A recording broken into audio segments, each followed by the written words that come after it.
Alors, bonsoir, bienvenue pour ce culte de Pâques, bienvenue aussi à ceux qui sont en ligne et bienvenue à chacun, à chacune. On est dans ce magnifique week-end de Pâques, ça valait la peine d'aller se balader aujourd'hui, hier, et ça c'est super. On est réjouis, n'est-ce pas? Et ce soir, on va se réjouir encore plus parce que Jésus est là et qu'il est ressuscité, et c'est tout le sens de ce culte de Pâques. Et voilà, on est un peu tous habillés en clair ou en blanc, donc félicitations. On se réjouit. Et en plus, il y a ceux qu'on ne voit pas, il y a les anges qui sont là, ils sont certainement habillés en blanc. Garde-moi toujours près de toi. Tu es mon secours et ma joie.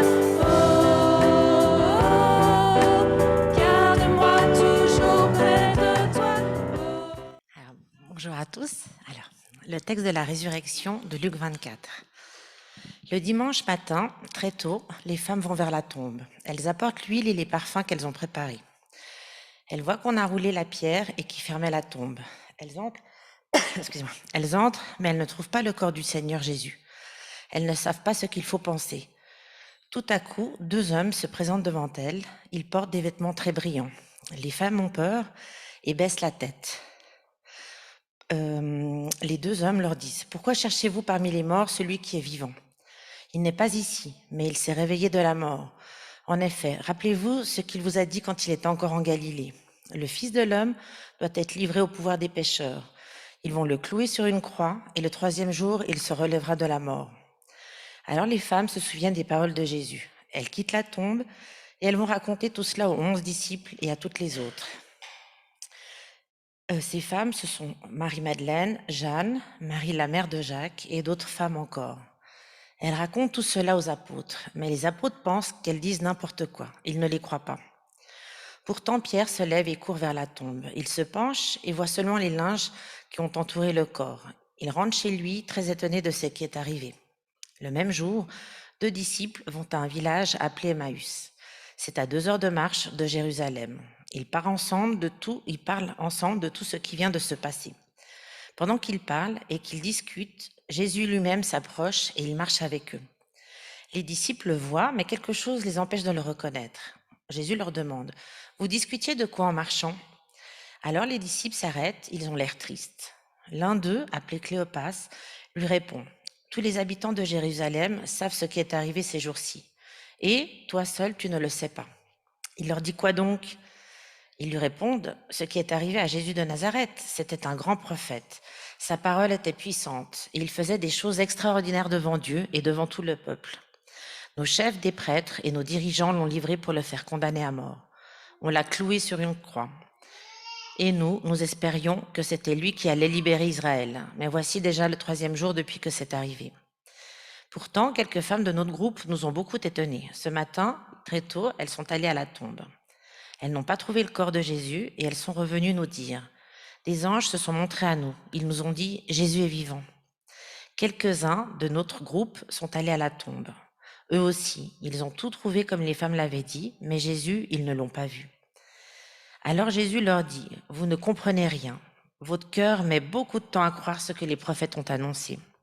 Il fallait que le Messie souffre de cette façon et que Dieu lui donne sa gloire. » Et Jésus leur explique ce que les livres saints disent à son sujet. Il commence par les livres de Moïse, ensuite il continue par tous les livres des prophètes. Ils arrivent près du village où les disciples devaient aller. Jésus fait semblant d'aller plus loin. Mais les deux hommes lui disent en insistant: « Reste avec nous, c'est le soir et bientôt il va faire nuit. » Jésus entre dans la maison pour rester avec eux. Il se met à table avec eux, il prend le pain et dit la prière de bénédiction. Ensuite, il partage le pain et il le leur donne. Alors, les disciples voient clair et ils reconnaissent Jésus. Mais au même moment, Jésus disparaît. Ils se disent l'un à l'autre: « Oh, il y avait comme un feu dans notre cœur pendant qu'il nous parlait sur la route et il nous expliquait les livres saints. » Ils se lèvent et ils retournent tout de suite à Jérusalem. Ils arrivent dans la ville, là où les 11 disciples et tous les autres sont réunis. Tous disent aux deux disciples: « C'est bien vrai, le Seigneur s'est réveillé de la mort, Simon l'a vu. » Les deux disciples leur racontent ce qui s'est passé sur la route et ils disent: « Nous avons reconnu Jésus quand il a partagé le pain. » Pendant qu'ils disent cela, Jésus lui-même se montre au milieu d'eux et il dit, « La paix soit avec vous. » Les disciples sont effrayés, ils ont très peur. En effet, ils croyaient voir un esprit. Mais Jésus leur dit, « Pourquoi êtes-vous troublés? Pourquoi pensez-vous en vous-même? Qu'est-ce qui se passe? Regardez mes mains et mes pieds, c'est bien moi. Touchez-moi et regardez-moi. Un esprit n'a pas de corps, et moi, vous voyez, j'en ai un. » En disant cela, il leur montre ses mains et ses pieds. Les disciples sont pleins de joie et très étonnés. Ils n'arrivent pas encore à croire. Alors Jésus leur demande, « Est-ce que vous avez ici quelque chose à manger ?» Il lui donne un morceau de poisson grillé. Jésus le prend et il le mange devant eux. Ensuite, il leur dit, « Quand j'étais encore avec vous, je vous ai dit, tout ce que disent à mon sujet la loi de Moïse, les livres des prophètes et les psaumes, tout cela doit se réaliser. » Alors Jésus leur ouvre l'intelligence pour qu'ils comprennent les livres saints. Il leur dit, « Voici ce qui est écrit dans les livres saints. Le Messie va souffrir et le 3e jour, il se relèvera de la mort. En son nom, voici ce qu'on annoncera à tous les peuples en commençant par Jérusalem. Changez votre vie et Dieu pardonnera vos péchés. C'est vous qui êtes les témoins de cela. Et moi, je vais vous envoyer ce que mon Père a promis. Mais vous devrez rester dans la ville en attendant de recevoir la puissance de Dieu. » Ensuite, Jésus emmène ses disciples près du village de Béthanie. Il lève les mains pour les bénir. Pendant qu'il les bénit, il les quitte et monte auprès de Dieu. Pendant ce temps, les disciples adorent. Ensuite, ils retournent à Jérusalem très joyeux. Ils passent tout leur temps dans le temple où ils chantent la louange de Dieu. Esprit. Voilà, on va écouter les témoignages ce soir qui n'ont pas forcément un rapport avec l'histoire de Pâques, quoique ça peut être indirect. Et la première personne que je vais appeler, c'est Sylvie. Est-ce que Sylvie, tu veux venir? Tu t'es aussi mise en blanc. C'est génial. Voilà, Sylvie, je crois savoir que tu as un nom italien. Oui. Finocchiaro. Donc voilà. Alors Laurent m'a demandé de témoigner, puis c'est avec grand plaisir que j'ai accepté. Une des belles choses que le Seigneur a fait pour dire qu'il est vivant, puis qu'il est toujours là. Il y a à peu près une année maintenant, je voulais reprendre des études. C'est la crise de la quarantaine. Et puis, vu qu'on n'avait plus moyen de se voir, tout se faisait en webinaire, j'ai cherché des formations.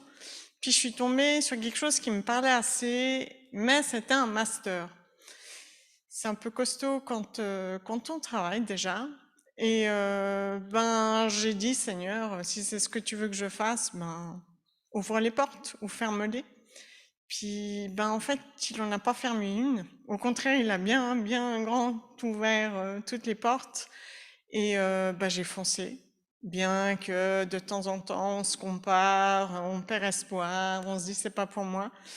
Mais en fait, je voulais juste vous dire, on n'en sait rien, le plan qu'il a pour nous. Il faut juste l'écouter, le suivre et puis lui faire confiance. Et puis, début avril, bien évidemment, on se compare à tout le monde. Non, mais moi, je suis pas capable. J'ai une bonne surprise, c'est que j'ai reçu ma certification. J'ai reçu une certification pour avoir réussi mes examens. Donc, je me suis dit, c'est ça qu'il veut. Merci. Puis, je me suis dit, si c'est lui qui veut ça, je peux pas faire un truc comme ça. Donc, je vais essayer de l'aménager un petit peu avec sa parole, avec ses bénédictions, avec ce qu'il dit. Et puis, c'est complètement faisable. Dans un des examens que j'ai dû rendre, je manquais un petit peu de texte. Puis, j'avais écouté une parole, je sais plus si c'était une prière chaque jour ou je sais pas quoi. Puis, j'ai intégré ce qu'il disait dans un de mes rapports. Sans savoir, c'est bien passé parce que moi, ça m'a fait du bien de le communiquer. Puis, les gens qui l'ont lu, ils ont été touchés. Et donc, de un an. Et puis, ça a été fait. Voilà. Merci.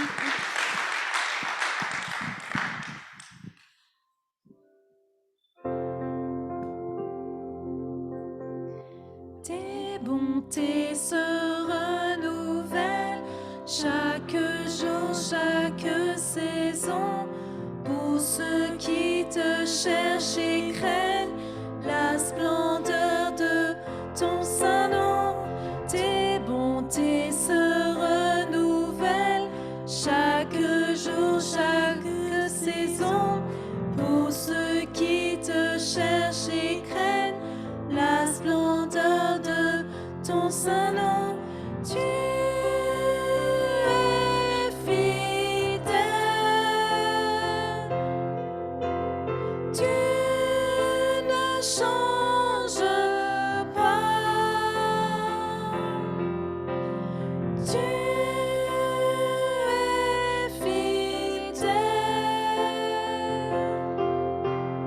Tu ne changes pas.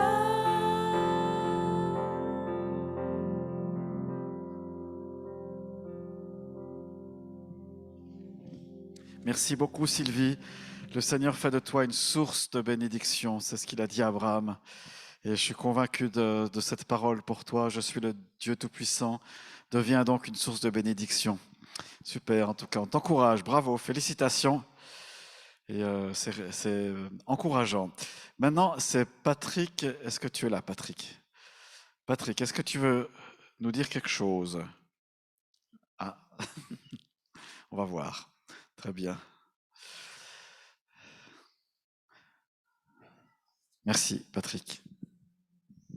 Bonsoir à tous. Ce soir, je vais vous faire un témoignage sur la santé.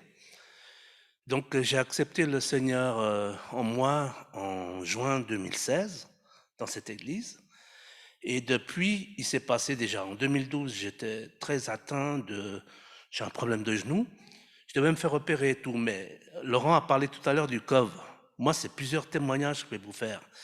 Donc, le 18 décembre 2020, le COV a atteint ma famille.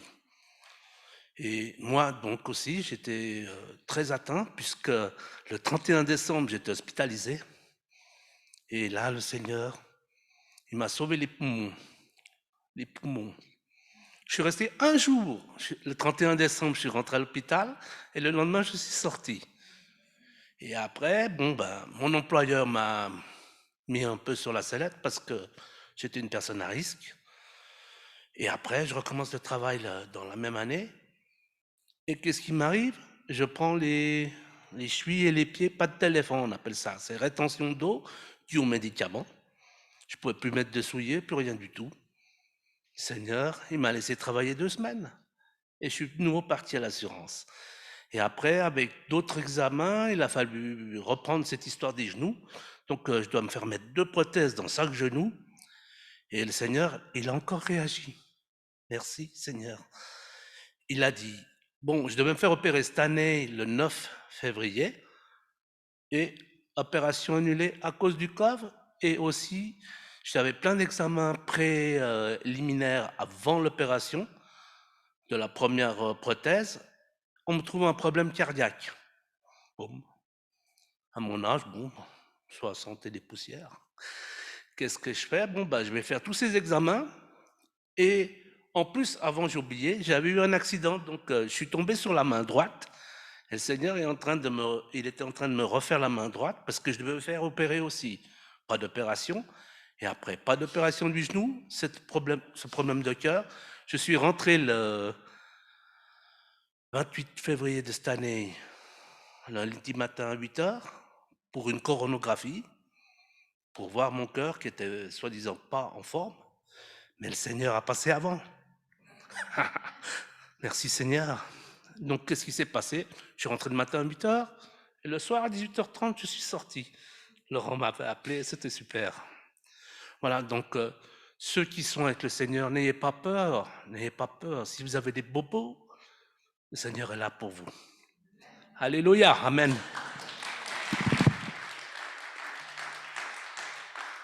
Tu es le roi de gloire, le Seigneur des seigneurs, le soleil de la justice, sous tes ailes est la guérison. Tu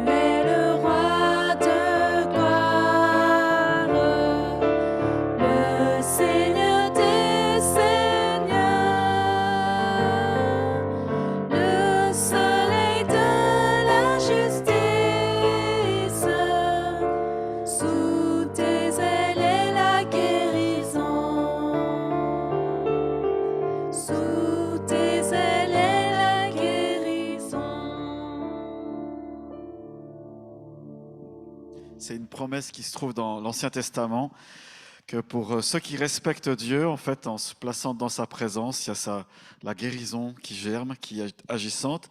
En général, quand les médecins nous renvoient à la maison alors qu'on est à l'hôpital, soit c'est qu'ils peuvent plus rien faire, soit qu'ils savent pas quoi faire. Et là, en l'occurrence, c'était bien ça, hein, tout était nickel au niveau du cœur et la puissance aussi de la prière là était à l'œuvre. On remercie Dieu. Tous ceux qui prient aussi, les prières sont... Dieu est attentif à cela.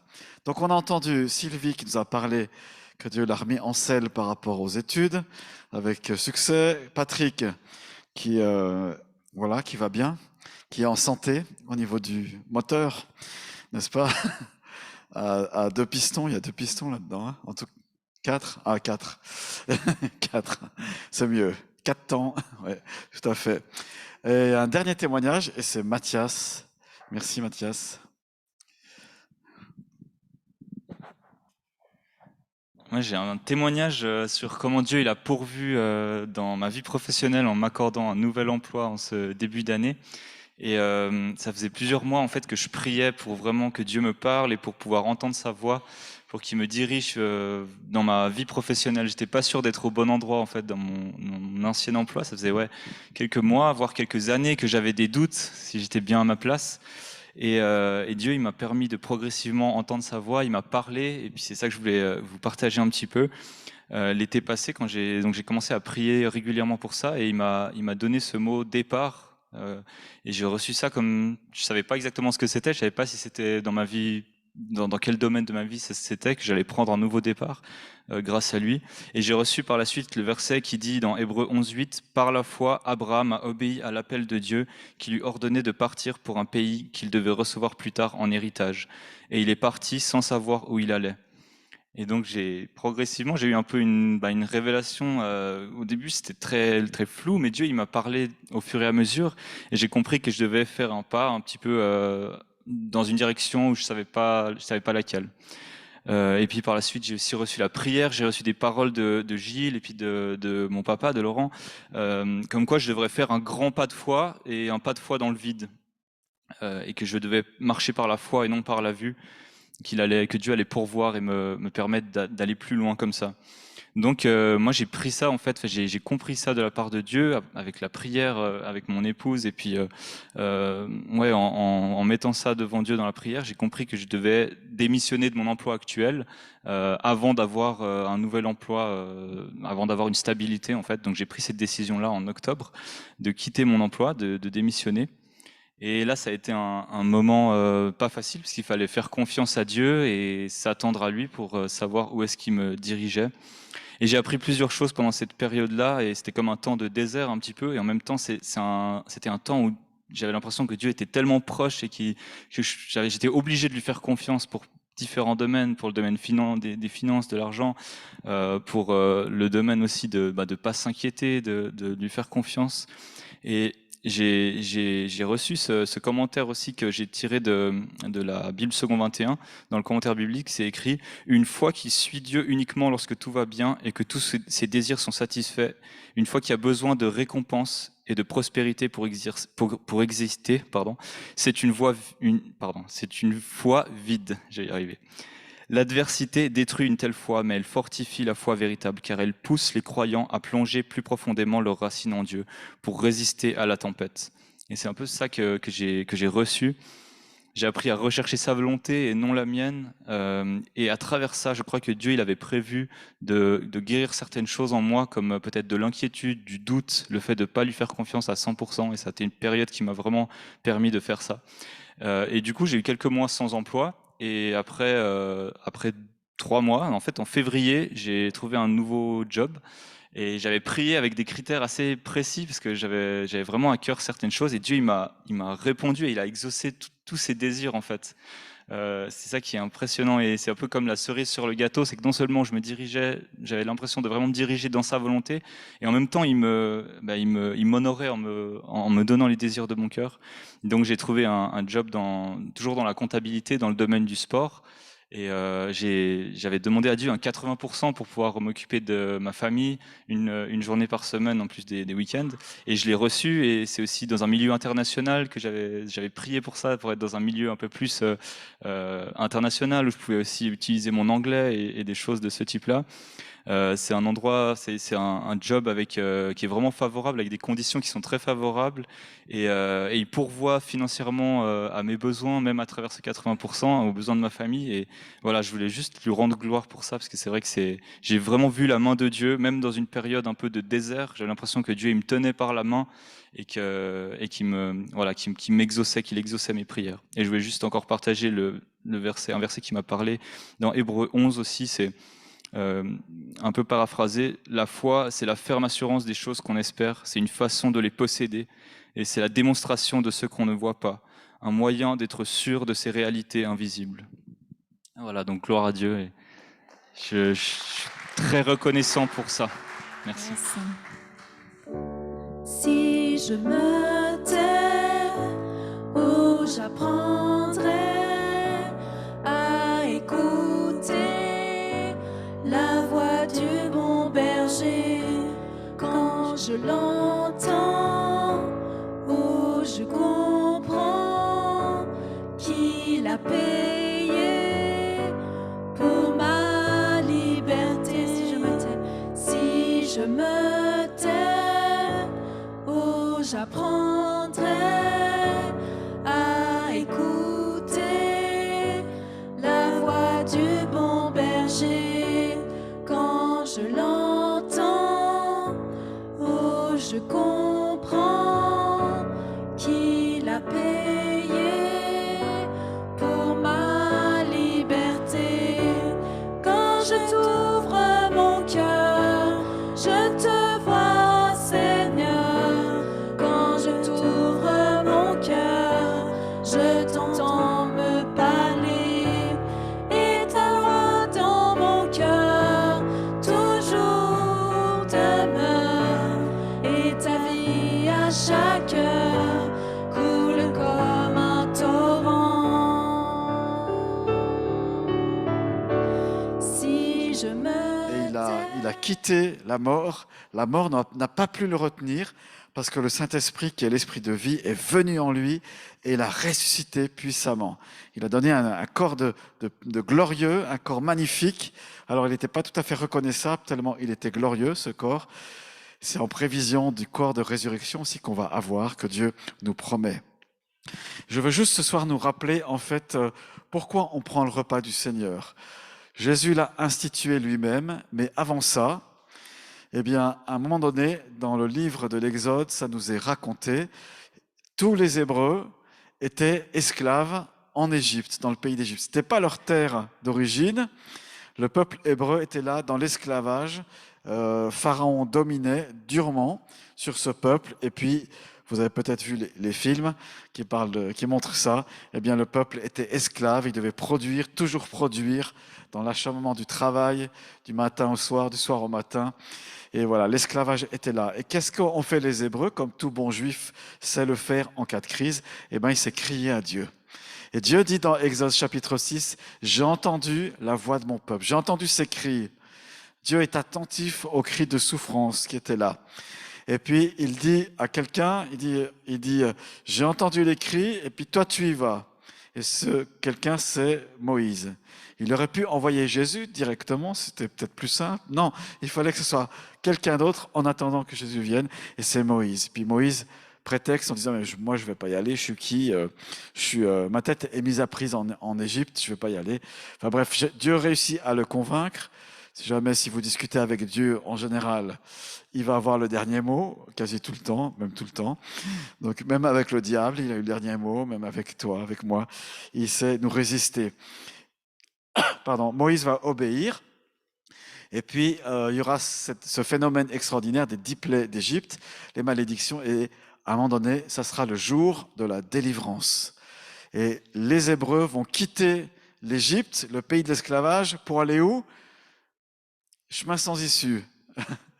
Chemin sans issue. Ils restent 2 jours à un endroit, parce que devant eux, il y a la mer qui est là, ils ne peuvent pas passer.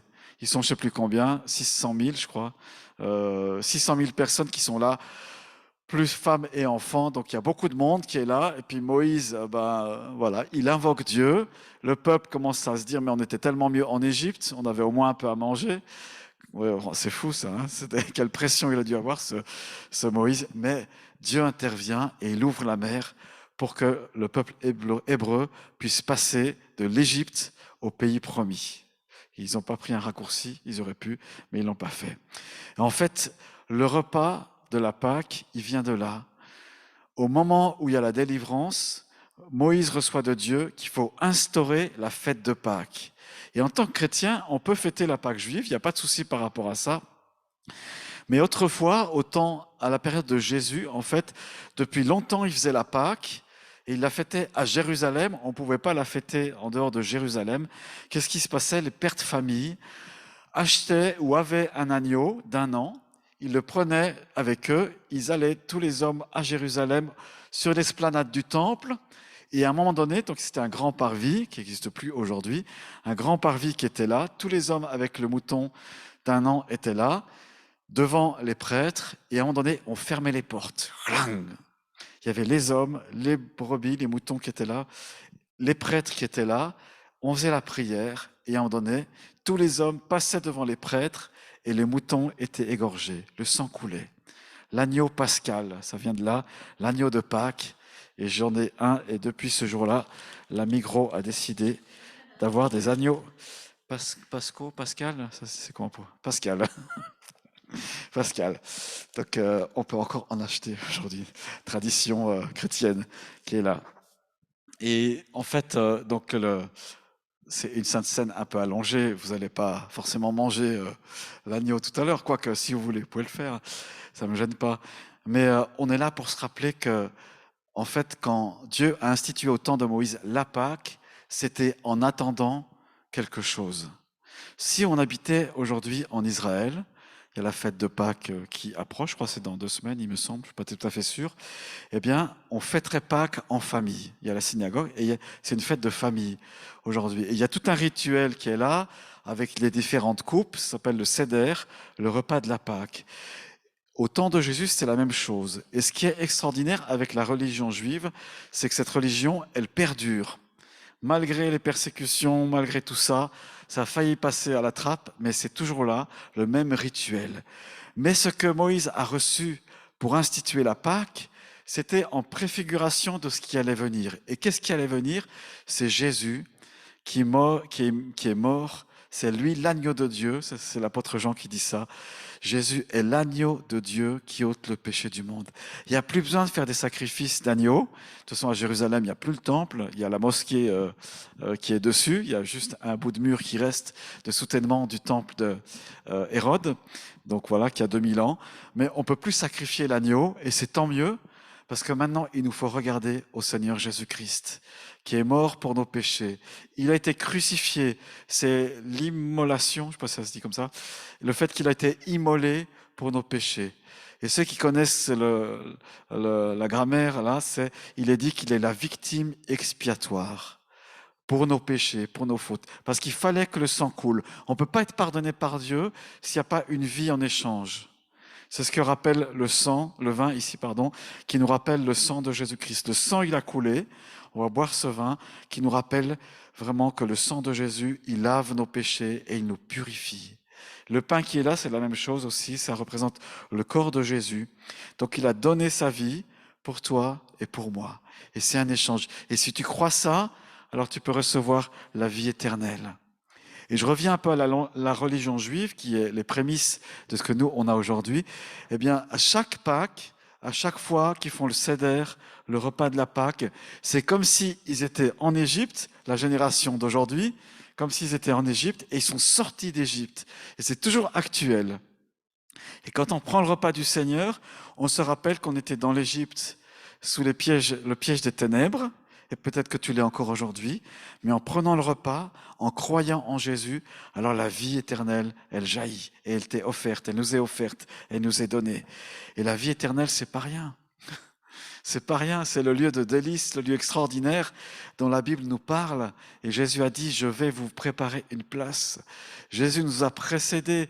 Il est les prémices, le grand frère qui a ouvert la route, qui marche devant nous et on peut marcher à sa suite. Et si je décède aujourd'hui, je ne crois pas que ça va m'arriver, mais si jamais, eh ben, réjouissez-vous avec moi, je serai dans le ciel, dans la présence de Dieu, dans ce paradis éternel.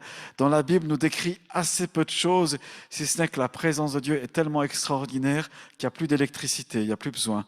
Parce qu'il y a la lumière continuelle, la gloire de Dieu jaillit en permanence et on est attiré comme un aimant attire la limaille, on est attiré par cette présence de Dieu. Alors voilà le repas du Seigneur, et je lis dans Jean chapitre 6. Jean chapitre 6, Jésus il va rappeler l'histoire des Hébreux, qu'ils ont été nourris dans le désert par la manne, et il dit que Jésus c'est lui le pain de vie maintenant. Jésus leva les yeux et vit une grande foule venir vers lui. Il dit à Philippe, « Où achèterons-nous des pains pour que ces gens aient à manger ?» Il disait cela pour le mettre à l'épreuve, car lui-même savait ce qu'il allait faire. Philippe lui répondit, « Les pains qu'on aurait pour 200 pièces d'argent ne suffiraient pas pour que chacun reçoive un peu. » Donc il y a 5000 hommes qui sont là, qui, on dirait aujourd'hui, qui crèvent la dalle, qui ont faim. Il y a où on peut acheter à manger.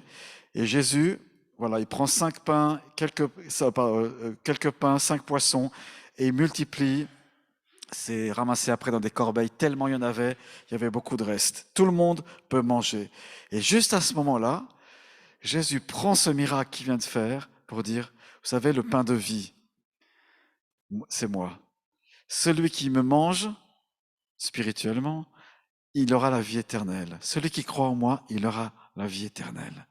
Alors dans ce repas tout à l'heure, on va prendre ce pain. On se rappelle que Jésus est l'agneau pascal. On va prendre ce vin. Vous pourrez vous déplacer là, on fait le tour sans se gêner. Prenez le vin, le pain. Et puis on va se rappeler qu'on a reçu cette vie éternelle et son pardon qui est merveilleux et qui est éternel. Qui est-ce qui est pardonné déjà par Jésus ce soir? Levez la main. Qui est déjà pardonné? Qui est sûr que son nom est inscrit dans le ciel? Oui. Les autres, vous n'êtes pas tout à fait sûrs? Pas clair encore? Alors, c'est la différence qui fait que vous aurez l'assurance d'aller au ciel, parce que Dieu l'aura gravé sur votre cœur, c'est que vous croyez en Jésus. Mais pas une croyance comme ça, mais c'est que vous croyez qu'il est plus sur la croix, qu'il est ressuscité et qu'il est sorti du tombeau. Il est sorti du tombeau. Dans le jardin à Jérusalem, où on pense que Jésus là, a été enseveli, il y a un endroit, si vous visitez, c'est intéressant parce qu'il y a une grotte qui est creusée dans le roc. C'est comme dans la description biblique. Et puis, c'est petit, hein, faut rentrer, faut baisser la tête, on peut rentrer. Et puis, vous avez poussé une porte juste avant, là, c'est minuscule dedans. Et quand vous repoussez la porte, de l'autre côté, c'est marqué « Il n'est pas ici, il est ressuscité ». C'est génial, j'ai pris la photo. Il n'est plus ici ou il n'est pas ici, il est ressuscité. La croix est vide. Est-ce que tu crois cela de tout ton cœur? Et quand on croit, en fait, on confesse les choses. Croire, c'est dire les choses. Le credo, c'est « je crois en Dieu Tout-Puissant », etc. Alors, si tu n'es pas tout à fait sûr, mais qu'il y a un brin de foi en toi, moi, je t'invite à répéter la prière après moi. Et tous ceux qui croient déjà, faites-le aussi à haute voix. Donc, prions à haute voix. Seigneur Jésus-Christ, je crois que tu es l'agneau de Dieu, que tu ôtes mon péché. Pardonne toutes mes fautes. Fais-moi grâce. Je crois que tu es l'unique sacrifice pour tous mes péchés, passés, présents et même à venir. Je crois que tu me pardonnes. Je crois que tu me purifies de mes péchés. Et je te reçois dans mon cœur. Merci Seigneur. Amen. Amen. Alléluia. À tous ceux qui l'ont reçu, il a donné le pouvoir de devenir enfants de Dieu. Et peut-être ce soir, je me plais à penser que les anges sont en train d'écrire sur ta maison qui est au ciel le nom de ta maison. Cette maison ne restera pas vide, mais il y aura ton nom il y a ton nom qui commence à être gravé dessus par les anges. Amen. Amen. La vie éternelle nous est promise par grâce. Alors, je vous invite à venir, faites attention au fil, passez devant, prenez le vin et le pain, prenez à votre place. Et puis, je ne sais pas, s'il y a des enfants qui ne prennent pas évidemment le vin et le pain, mais pourquoi pas, ils peuvent prendre un morceau de l'agneau. Il y a le couteau suisse qui est là, vous pouvez tailler dedans. Qui osera le faire? On verra.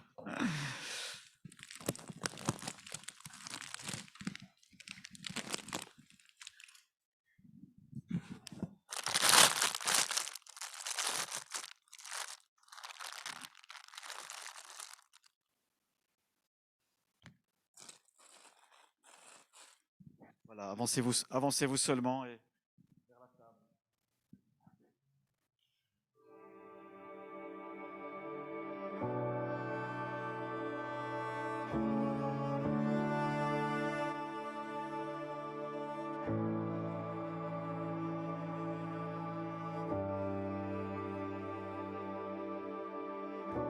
You call me out upon the waters, the great unknown, where feet may fail. And there I find you in the mystery, in oceans deep, my faith will stand. And I will call upon your name and keep my eyes above the waves. When oceans rise, my soul